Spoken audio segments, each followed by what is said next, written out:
Alors, voici ta capsule sur les fractions. Dans ton cahier, on parle des différents sens de la fraction. Il sera écrit qu'une fraction exprime un partage. Elle représente une ou plusieurs parties équivalentes d'un entier ou d'une collection. Alors, souviens-toi qu'une fraction, c'est une partie d'un tout. Tu vas avoir un numérateur et un dénominateur. Et regarde bien mon exemple. En fait, une fraction, on écrit un chiffre, on fait une barre et on écrit un chiffre en bas.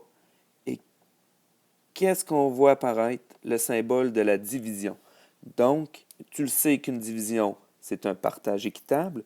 Une fraction, c'est aussi une sorte de partage. Je te parlais de numérateur, de dénominateur. Alors, le 3 est notre numérateur ici, donc le chiffre en haut, et le chiffre en bas est le dénominateur.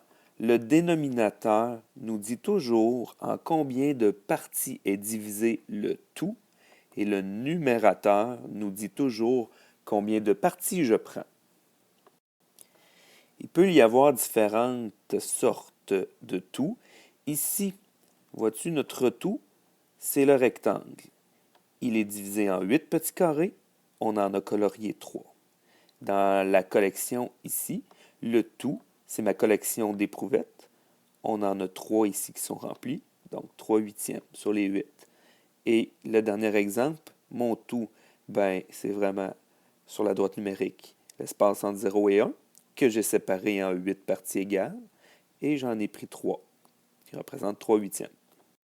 Voici donc un petit peu les exemples que tu retrouves dans ton cahier pour t'expliquer les différents sens de la fraction. Alors, comme je disais tantôt, ça représente un partage. C'est toujours notre numérateur, je te rappelle, qui nous dit combien de parties on prend. Et le dénominateur nous indique en combien de parties le tout a été divisé. Ici, j'ai installé cette diapositive pour te montrer l'erreur commune que les élèves font. 1/4 plus 2/4, ça donne 3/4. Souvent, les élèves vont aussi additionner les deux dénominateurs. Ils vont me dire que ça donne 3 huitièmes. Je t'expliquerai en classe pourquoi c'est faux. J'ai ici inséré un tableau. Tu peux mettre sur pause pour pouvoir regarder comment se lient les fractions. J'apporte ton attention qu'à partir de 5, 6 et suivants, on rajoute le mot IM à la fin. 5e, 6e, 7e, 8e, 9e, 10e. Tu peux peser sur pause pour les lire. Voici un autre exemple ici. Le tout, c'est le verre au complet. Ici, le verre, c'est comme s'il était séparé en 4 parties. Alors, on a une partie ici, une partie là, et la partie en mauve représente un quart. Vois-tu, ici, on est à la moitié. Donc, 2/4, on pourrait dire aussi que c'est une demi. On va voir un petit peu plus tard les fractions équivalentes. Il en sera question. Alors, le verre est séparé en 4 parties et mon numérateur indique combien de parties je prends. Alors, voici ton résumé.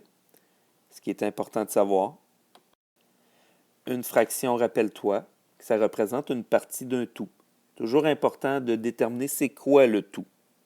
Alors, tantôt, on avait un rectangle, on avait une collection d'éprouvettes. Donc, c'est toujours important que tu saches quel est ton tout. En combien de parties qu'il est divisé pour ton dénominateur et combien de parties qui est représenté pour ton numérateur. Le numérateur, il est en haut. Il représente la partie que l'on prend.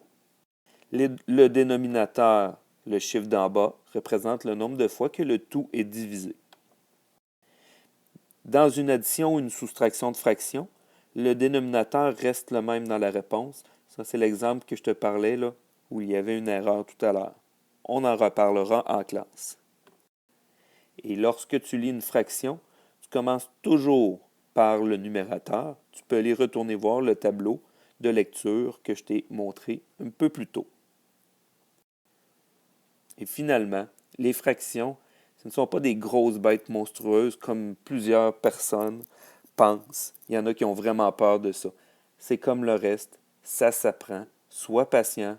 En te posant les bonnes questions, tu vas y arriver. Bon travail!